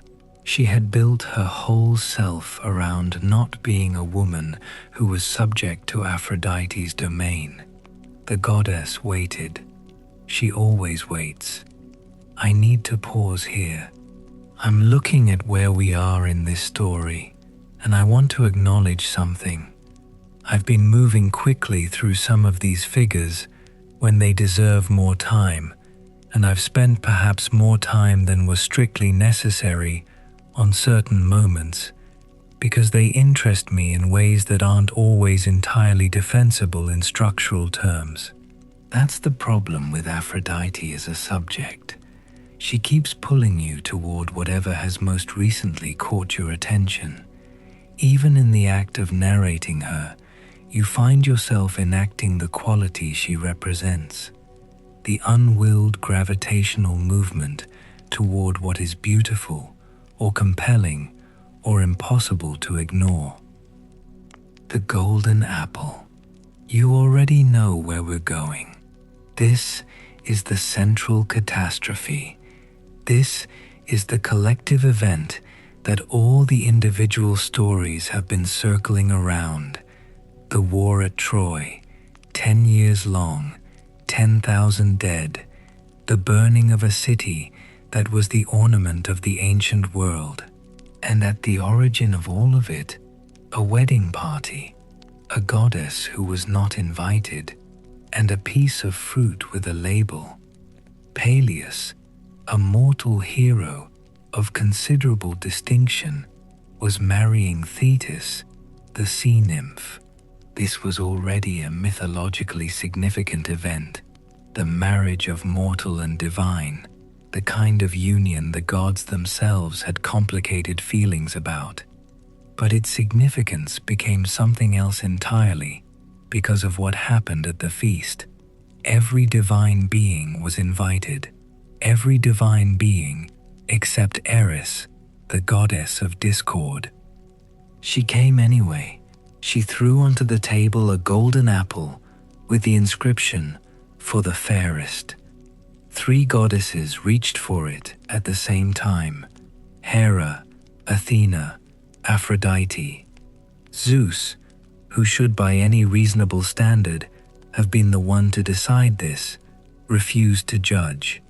The 3 goddesses asked why, and Zeus's refusal had the particular quality of someone who recognized a trap when he saw one, because no matter which of the 3 he chose, he was insulting the other 2, and 2 of them were his wife and his daughter, and the third was, in some genealogies, his daughter as well. He was not going to do this. He assigned the judgment to someone who had no reason to be impartial, but who could at least be blamed if it went wrong. Paris, Prince of Troy, currently living as a shepherd on Mount Ida. Paris was beautiful and young and had the particular form of confidence that comes from being beautiful and young. The 3 goddesses came to him. Each offered him something. Hera offered him power, kingdoms, the mastery of nations. The Queen of Heaven could arrange this. It was the kind of thing she governed. Athena offered him wisdom, military genius, the ability to excel in war and strategy, the kind of advantage that turned ordinary men into figures that lasted in the telling long after they were dead. Aphrodite offered him the most beautiful woman in the world, Helen, wife of Menelaus, king of Sparta. He chose Aphrodite. He chose desire. This choice has been analyzed and argued about for 2.5 millennia, and I want to say something about it that I haven't seen said in exactly these terms. The choice was not stupid. It was not a failure of judgment in the simple sense. It was the choice that Aphrodite herself represents, the prioritization of the erotic over the political and the martial. And Aphrodite is a very old goddess. She is born from the beginning of things. Her domain is structural in the way that Hera's and Athena's are structural. Paris did not choose the lesser option. He chose the option that was most fundamental. He chose the force that existed before the gods. He just failed to understand that this choice would require the full cost of what it was choosing, which is always true of desire and which humans always fail to adequately price. The war that followed lasted 10 years. The deaths were beyond counting, and the myth does count them, name by name, incident by incident, in a way that is also a way of saying every single one of these people was a person. Achilles, greatest of the Greek warriors, son of Thetis, who had married Peleus at that very feast where the apple was thrown. Hector, greatest of the Trojan warriors, Paris's brother, the man who held the city together by force of character long after the cause was clearly lost. Patroclus, Achilles' companion, who put on Achilles' armor and died, and whose death pulled Achilles back into the war that he had withdrawn from out of wounded pride. The women, Briseis, taken and returned, and treated as an object in a quarrel between men who claimed to be great. Iphigenia, sacrificed at Aulis for a favorable wind so the fleet could sail. Cassandra, who saw everything truly and was believed by no one, and Apollo's curse that she would speak the future and not be believed, is itself a meditation on desire and its refusals, because the curse was his punishment for her rejection of his advances, which makes prophecy itself in Troy a product of thwarted erotic rage. Aphrodite fought in this war. She is not a war goddess in the accepted sense, but the war was hers, born from her domain, prosecuted in her name, its most important individual strand, the love of Paris for Helen, the love of Achilles for Patroclus, inseparable from what she governs, and so she appeared on the battlefield. She pulled Paris from combat when he was about to be killed, wrapping him in mist and carrying him back to his bedroom. She rescued Aeneas when Diomedes wounded him, taking her own son from the field, and Diomedes, flushed with divine assistance and possibly not entirely in his right mind, actually wounded her. He drove a spear through the divine wrist, and Ichor, the gold blood of the gods, not blood, they are careful to specify, not the red blood that mortals lose, fell from the wound, and Aphrodite cried out and fled to Olympus. Ares mocked her, others comforted her. Zeus told her, gently, that war was not her domain. He told her she governed love and desire and the sweetness of those things, and that was enough. She should leave war to Ares and Athena. This scene is one of the places where the myth is simultaneously most charming and most disturbing. The father telling his daughter to stay in her lane. The assumption that the goddess of love should not be present in the catastrophe that love produced, as if you could separate the force from its consequences, as if the world that desire made could operate without desire's involvement in managing it. But this is what the myth actually says. Love causes the war, and then is told not to participate in it. The wound in Aphrodite's wrist is real. The lesson she takes from it is, as far as the sources tell us, that she will let others do the killing while she continues to do the thing that makes the killing necessary. The city fell. In the 10th year, Achilles dead. Hector long dead, Paris dead, the Greeks built a horse. Inside the horse were men. The horse was rolled through Troy's gates as an offering to Athena, which is the kind of irony that only works if you already know Athena's characteristic mode was intelligence deployed in war, and this horse was exactly that, intelligence in the shape of an offering. The wooden horse went inside. The men came out in the night. The gates opened. Troy burned. Aeneas carried his father out. Anchises, too old to walk easily, too beloved to leave.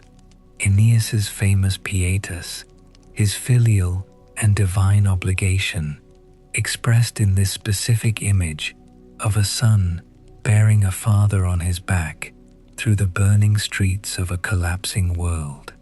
And behind him, Ascanius, his son, his own line continuing. 3 generations moving through the fire, headed toward the coast, headed toward ships, headed toward the west where a new city waited that no one had yet named. Aphrodite guided him. She said later, in the myth, in Virgil's retelling, that she wept for Troy, that she guided Aeneas, not because she did not grieve, but because she could see further than the fire, could see what would be built in the place where her influence eventually settled. She wept, she guided, she kept her son alive through what cannot be undone in order to carry what could be carried forward. The aftermath of Troy scattered people across the Mediterranean in ways that populated 2,000 years of subsequent mythology. Odysseus spent 10 years getting home and was told the story was about his cunning, but really, the story was about the thing's desire for one specific place, one specific woman, one particular life will make a person endure. Menelaus took Helen back. He took her back, and the sources are, characteristically, ambiguous about what this meant. Some say he raised his sword, and the sight of her stopped his hand. Some say he wept. Some say they were happy after, in the way that people who have both done terrible things to each other sometimes achieve a late, exhausted equilibrium that is not quite forgiveness and not quite peace, but is something they can live inside. Helen herself is one of mythology's great unanswered questions. In Homer, she is a woman of real interiority, who sits at her loom in Troy and weaves the wars fought over her into the fabric, who speaks of herself with a kind of lucid shame that is also a form of dignity. She is not a victim. She is also not simply complicit. She is a woman caught in the operating space of Aphrodite's domain, which is to say, in the operating space of a force that makes the distinction between choice and compulsion extremely difficult to determine from the inside. She went with Paris. Did she go willingly? The myth cannot answer this cleanly because Aphrodite was the one who gave Paris what he wanted. And when a goddess of that power arranges your desire, it is not entirely clear where divine arrangement ends and personal decision begins. Cassandra was taken to Greece as Agamemnon's prize. She had prophesied the fall of Troy from the beginning, clearly and completely, and had been disbelieved every time. Apollo's curse, which made her true prophecies unbelievable, was still operating in her after Troy fell, still operating on the Greek shores she arrived at as a slave. still operating when she announced what was going to happen to Agamemnon and was not believed. She was killed when Agamemnon was killed by Clytemnestra and Aegisthus in the bath that Agamemnon stepped into, not knowing the net Clytemnestra had prepared for him, the same kind of net in a different material as Hephaestus had prepared for Ares and Aphrodite. The myth repeats its images. Every net is the same net. Every trap is the same trap.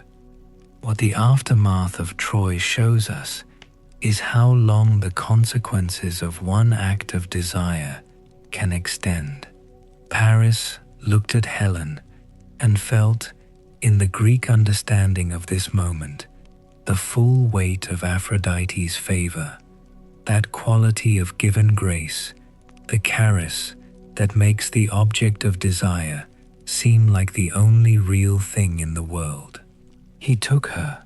Troy burned, and 20 years after the first ships launched, people were still paying the cost of that initial, irreversible moment of choosing. Agamemnon dead, Odysseus lost at sea, Menelaus aged and changed, and not quite the same as the man who had sailed to recover his wife.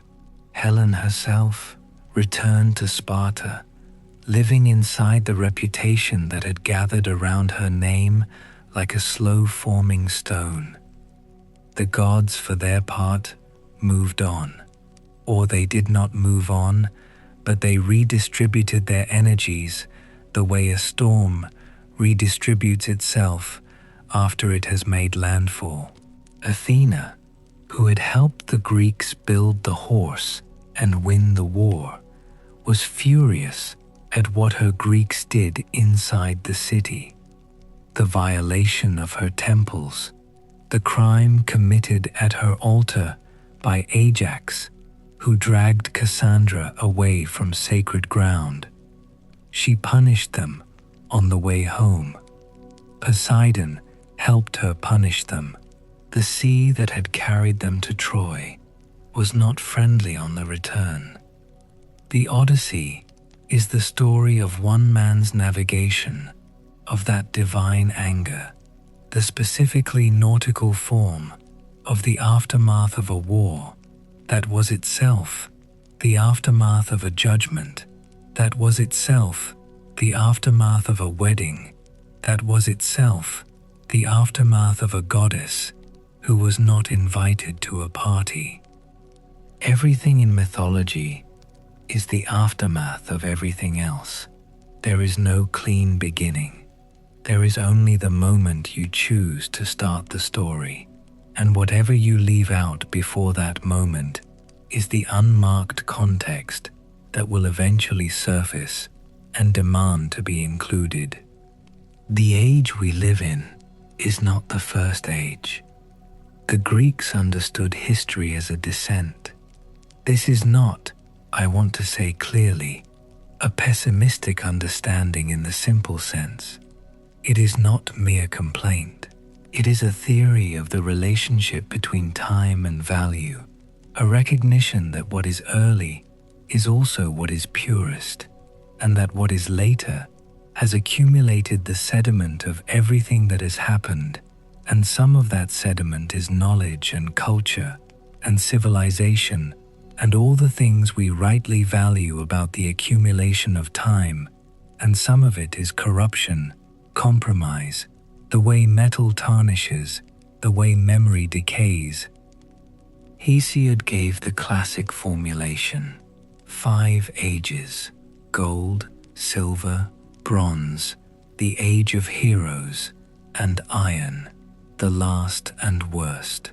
In the golden age, the people of that world were like gods. They knew no suffering. They lived without labor and without grief.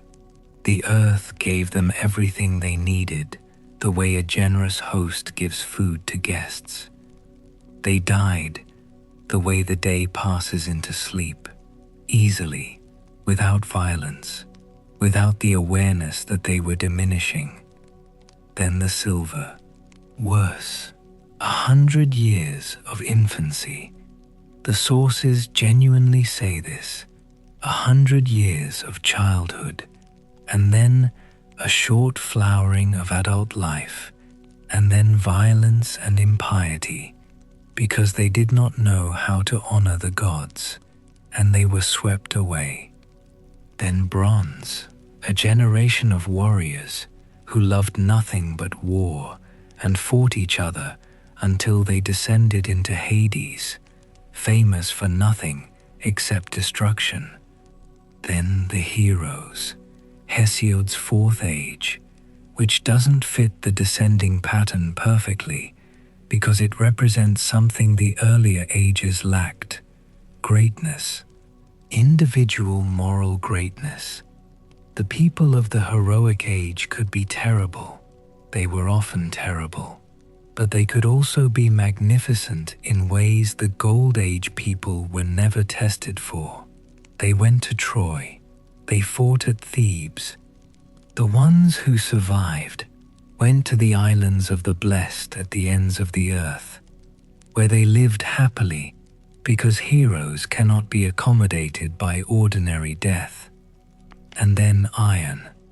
Now, the age in which nothing comes easily and nothing lasts, and the only truth is that it will get worse, in which shame and moral sense are slowly departing the world, leaving it lighter and colder.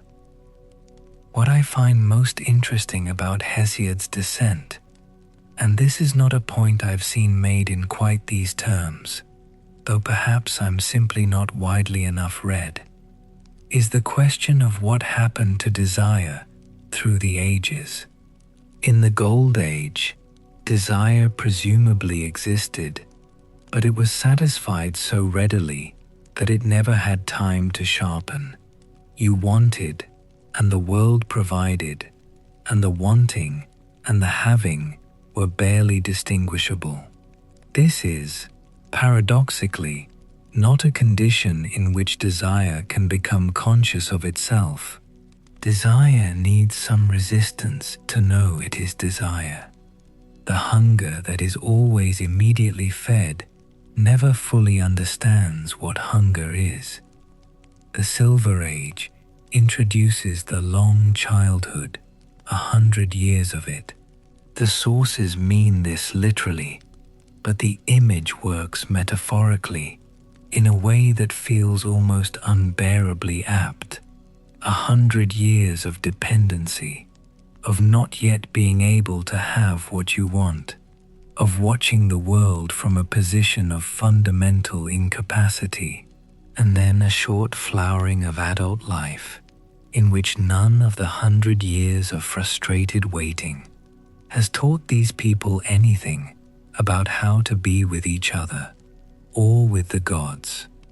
They don't know how to honor anything outside themselves. They become violent. They're swept away. The Bronze Age introduces pure destructive energy. The people of bronze loved nothing but war, not even life, specifically, not even each other, certainly not the gods. They destroyed each other with their own hands from the iron-hard adamantine that they were made of, and the underworld received them without distinction, no special islands for them, no honor after death, just the gray dissolution that awaits most things.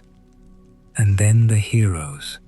The Fourth Age breaks the pattern because Hesiod needed it to, because the tradition he was organizing was full of those figures: Achilles, Heracles, Theseus, Odysseus, and he could not fit them into the descent without acknowledging that the descent was not perfectly linear, that human greatness is not simply a function of living in an early age.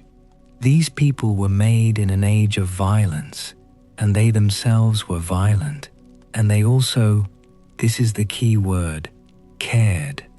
They cared about glory, which is a kind of caring about what survives them.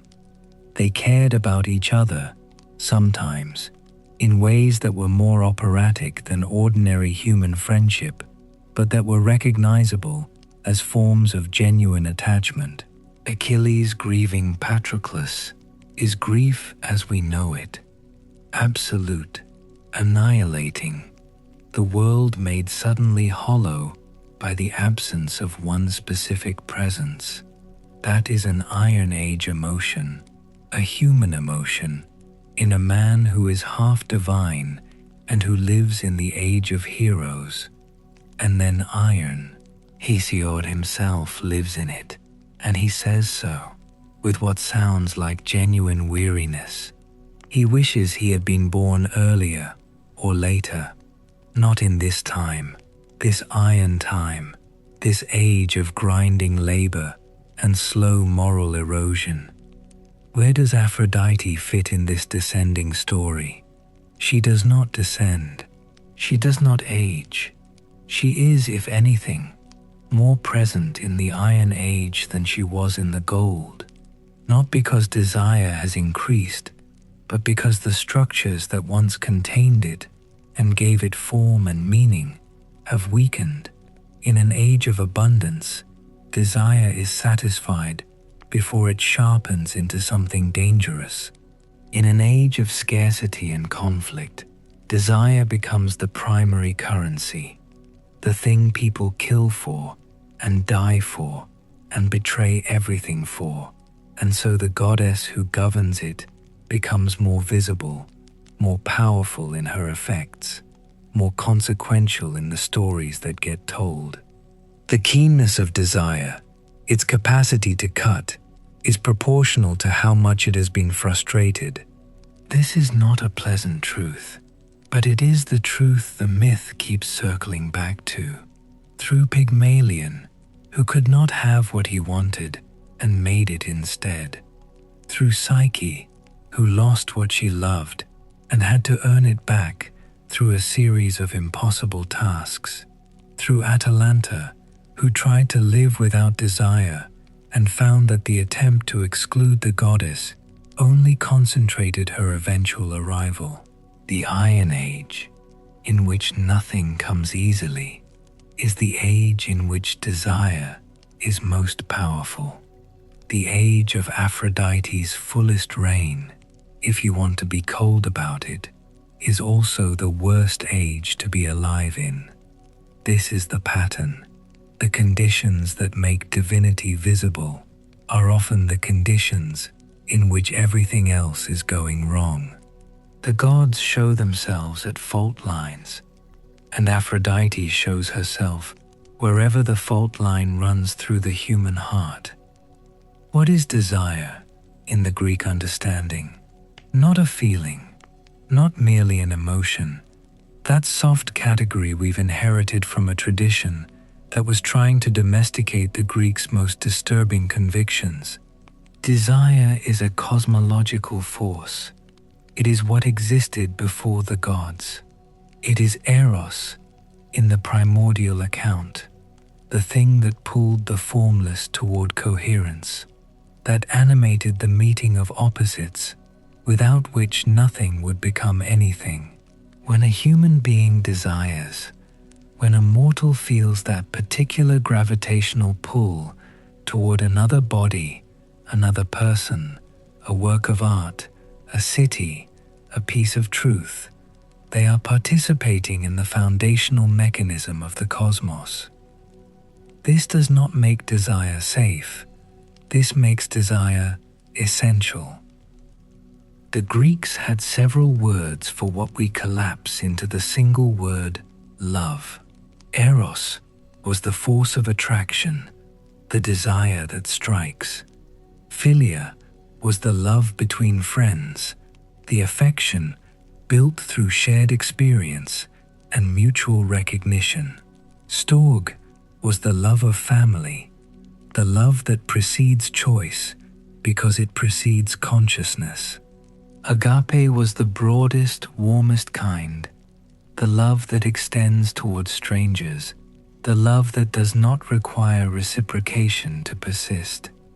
Aphrodite governed primarily Eros, the one that is least polite, the one that cannot be reasoned with.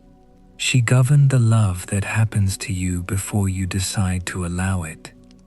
And yet, her most important myth, the one the Greek tradition eventually settled on as her defining story, the one that gets told with the most care and elaboration, is the story of Psyche, whose name means soul.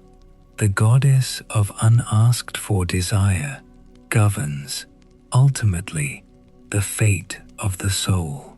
The force that strikes without consent is the force that drives the soul toward its own development. You do not choose to love, but love, if you follow it through all four of its impossible tasks, if you go down into the underworld and come back, if you resist the temptation to open the box that Persephone gives you, love makes you immortal. Not metaphorically, in the myth, literally, Psyche becomes a goddess. This is the dark truth behind the goddess of love, and it is not quite the truth that the title promises when you hear it described that way. You expect violence, scandal, the historical record of actual human bodies deployed as offerings, and all of that is there. But the deeper dark truth is this. The Greeks looked at desire, at its irrationality, its refusal of categories, its capacity to destroy entire cities in service of one man's beauty-struck judgment, and they said, "This is not a problem to be solved. This is the mechanism of the soul's education. This is the force that makes you capable of becoming more than you were. The force that was present before the gods. The force that makes even the gods lose their footing.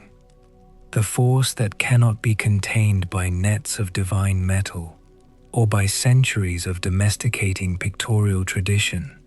This force, at its deepest, is in the service of something the Greeks called psyche, soul, the capacity to be more than what you started as. Aphrodite's cruelest gifts are her most transformative ones. This is not comfortable. It is not supposed to be. She is born from a wound in the sky, and she makes wounds, and sometimes from the wounds flowers grow, and sometimes from the wounds come 10 years of war and the burning of everything beautiful, and sometimes, if you follow the wound deep enough, if you open every box you were told not to open and survive what is inside it, sometimes you are changed into something that can live among the gods. The tradition that came after tried many times to reduce her. The Romans made her Venus, more orderly, more maternal, more closely tied to the founding narrative of an empire, mother of Aeneas, therefore great-grandmother of Rome, a goddess whose wildness could be justified by its institutional outcomes. Lucretius opened his greatest poem by invoking her as the sustaining principle of nature itself, the force that keeps atoms combining, that keeps the world from flying apart into its constituent particles. This is, oddly, the most faithful interpretation of the archaic Greek understanding. Aphrodite as the binding force of matter, Eros as the cosmological glue, filtered through a tradition that had spent centuries trying to make her manageable. The visual tradition took her in the opposite direction. The Venus de Milo, the Aphrodite of Cnidos, the Venus de Medici, wave after wave of idealized marble and bronze. The beautiful woman, standing or rising or resting, stripped of her power through the very act of celebrating her beauty. There is something deeply ironic about the fact that the goddess of desire became, in the visual tradition, an object of aesthetic appreciation so thoroughly aestheticized that the desire she was supposed to embody got lost entirely. She became beautiful in the way that landscapes are beautiful, something to stand before and appreciate without being moved to action. She deserved better, is one way to put it. The anachronic Aperture, that flicker of modern recognition, surfaces here in the art museum, standing before one of those smooth marble bodies, and you think, we have been doing to her exactly what Hephaestus did when he spread the net. We have been trying to capture and display and stabilize the thing that is specifically characterized by its refusal to be captured. We look at the Venus de Milo and we feel something like beauty and almost nothing like desire and nothing at all like terror, which means we are looking at Aphrodite correctly only in the most superficial sense. The mystery cults of the ancient world knew better. The temples at Cyprus and Corinth and Cythera and Paphos, these were not places where you went to look at something beautiful. These were places where you went to be changed, where the rituals enacted the encounter with a force that was genuinely transformative and genuinely dangerous. The sacred prostitution that ancient sources describe at Corinth, and historians argue about how widespread and how literally to interpret this, was not, in the context in which it was practiced, what we might assume it to be. It was a ritual in which the permeable boundary between human and divine, between the individual body and the cosmic force, was intentionally enacted. It was worship as direct experience. It was saying, we do not merely acknowledge that this force exists. We submit to it. We let it move through us. We change in its presence. The later tradition preferred the painting, the sculpture, the safely distant appreciation of beauty with the threat removed. This preference is understandable. The actual encounter with the force Aphrodite embodies is not comfortable. It is not something you walk away from unchanged. The Greeks knew this and worshipped her anyway, which is a different kind of faith than the kind that only worships what is safe. There is a quality that the Greeks assign to Aphrodite's power that does not translate easily and that most modern readers encounter without recognizing it. Charis, usually translated as grace, but that word carries too many Christian connotations now to do the work Charis actually does. Charis is the quality of a divine gift that is freely given and that generates gratitude and reciprocal generosity in its recipient. It is the structure of gift exchange made into a cosmic principle.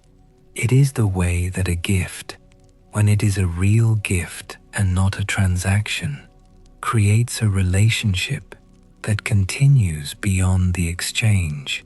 It is the specific texture of the sense that something beautiful has been given to you that you did not earn. Aphrodite was specifically described as the source of Charis. Her girdle, that magical object that was occasionally borrowed by Hera when she wanted to make herself temporarily irresistible, was not merely a source of physical appeal. It was the source of Charis, of that quality of given grace that makes the recipient feel grateful and the giver feel generous, and the space between them feel inhabited by something more than the two parties to it. This is why the gift of Aphrodite, when it is given, is not merely desire in the simple sense. It is the sense that what you are encountering has been given to you, has arrived with the quality of something that chose you, that was meant for you, that the cosmos has arranged in your direction. Falling in love, in the Greek experience of Aphrodite's domain, was not merely an emotion. It was the receipt of a gift. It had the quality of grace. The dark side of this is what happens when the gift is withdrawn, or when what felt like a gift reveals itself as a different kind of thing. The anger of Aphrodite, when it comes, has exactly this quality in reverse. The removal of Charis, the world suddenly devoid of that sense of given grace. The experience of being in a landscape from which all warmth has been removed.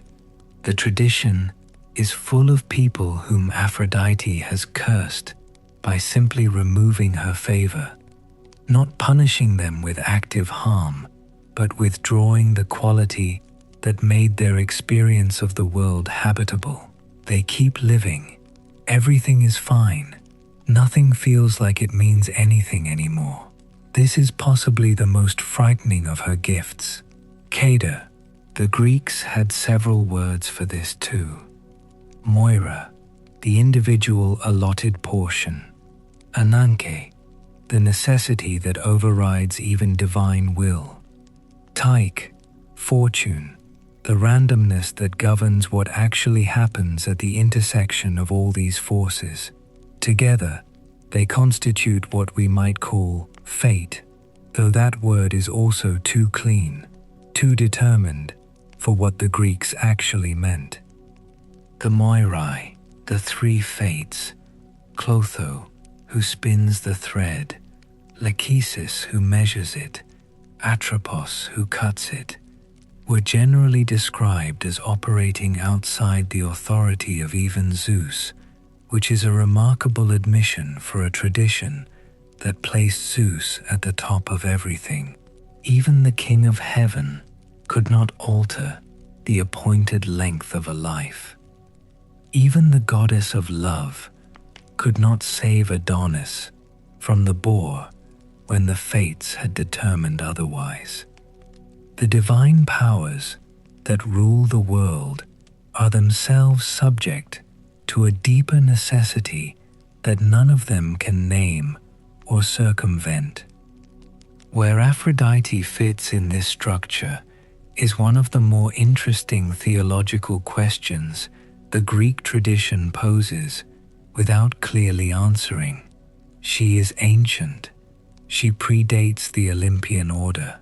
The force she embodies, the driving pull of Eros, the cosmic attraction between things, is, in some formulations, prior even to the fates, because it is a condition of the world's structure rather than an event within that structure. You cannot have fate without the world that contains it, and the world is held together by Eros. And yet, Aphrodite loses Adonis. She cannot hold him past his appointed hour. The reconciliation, if there is one, is something like this. The force is eternal, and the forms it takes are not. Desire is permanent. The object of any specific desire is temporary. The capacity to love is undying. The person you love will die. This is the specific gravity of Aphrodite's domain. She governs an energy that outlasts every individual instantiation of it, which means she exists in a permanent relationship of loss with the specific things she loves. She loves Adonis, and he is killed, and the flowers he becomes last one season. She loves Anchises, and he ages and diminishes. She loves her son Aeneas, and she can carry him through fire but she cannot make him immortal. She can make his line found Rome, but she cannot be there when Rome falls. She is the permanent thing that keeps loving the impermanent things, which is either the most beautiful position in the cosmos or the most heartbreaking. The Greeks said, both. She does not die. No god dies in the Greek tradition. Not really. They can be weakened, wounded, humiliated, bound, cast into Tartarus in the case of the worst offenders, but they do not die. What dies is the specific moment of their relevance, the period in which the human beings who need them are organized in ways that can receive them. Aphrodite does not die when the temples close. She goes somewhere the way a language goes somewhere when it stops being spoken as a primary tongue and becomes instead something you find embedded in the words of the languages that absorbed it. She is in the word venereal, which comes from Venus and means something clinical now, but once contained the whole domain of desire and its consequences. She is in the word erotic, which has narrowed from its original meaning, but which still carries, if you press it, the pressure of something older. She is in the island of Cyprus, which still carries her name in the word for the metal that was first worked there, copper, cuprum, Kypros. She is in the month of April, whose etymology traces, in some accounts, to Aprilis, possibly from Aphrodite. She is in every story about a person who had other plans and fell in love anyway. She is in every moment of the specific surprise that desire generates, the way it announces itself as inevitable after the fact, the way you always feel, looking back, that it could not have been otherwise, even though you remember standing at the moment when otherwise was still possible, and choosing. She is in the golden apple on the table at the wedding feast. She is in the lamp that Psyche lifts. She is in the box that is supposed to stay closed. She is in the foam on the shore at Cyprus, and she is in every shore where something unexpected has washed in from deep water, and you aren't sure yet if it's a gift. The stories do not stop. This is the thing I want you to understand before we close tonight. The individual names and the specific incidents, the golden apple and the ivory statue and the sealed jar and the fennel stalk carrying fire, these are the surface. The surface matters, but beneath the surface is the structural principle that those stories are trying to describe, and the structural principle is still operating right now in the same way it operated when the Aegean world was inventing these narratives to contain and give form to what they were experiencing. People still fall in love with what they make. People still open boxes they were told to close. People still make choices in the heat of desire that they could not have made with the full weight of consequence in view. And they still experience those consequences, and the experience changes them, and some of them become, in the process, more than they were. People still feel the withdrawal of that quality of given grace, that Charis, and understand it as the universe removing something that was briefly and improbably and impossibly theirs. People still go to war over beauty, maybe not literally, maybe not exactly, but the Greek myth did not require exact correspondence. It required recognition. The archetype, the first type, the original pattern, This is what Aphrodite is. She is the name the Greeks gave to a force they could not contain but could describe, which is the thing that stories are for, not to make the unmanageable manageable, but to give us language for standing in the presence of the unmanageable with something like grace. She rises from the foam, she walks onto the shore, the flowers grow where she steps. The gods are afraid of her, and the mortals are destroyed by her, and the cosmos requires her the way it requires the force that holds atoms together, the way it requires the principle that makes disparate things tend toward each other rather than apart. She is the wound in the sky. She is the foam on the sea. She is the first thing and the last thing, the condition before the gods and the force that outlasts the temples. The myths that gathered around her name are 10,000 years old, and they are still alive because the thing they describe is still alive, uncontained, rising from its ancient source and walking toward us out of the water with its eyes open and the flowers beginning. Good night. Wherever you are, I hope you're warm. I hope you have the sense, in whatever room or train or dark kitchen you're in right now, that something has arrived through the water, that something old has surfaced and stood at the edge of your evening and reminded you of what you already knew. Go gently. The goddess is in everything that pulls you toward what you did not expect. She is not safe. She was never safe. But she has been with us since before we had words for being, and she will be here, one form or another, when all our words are gone.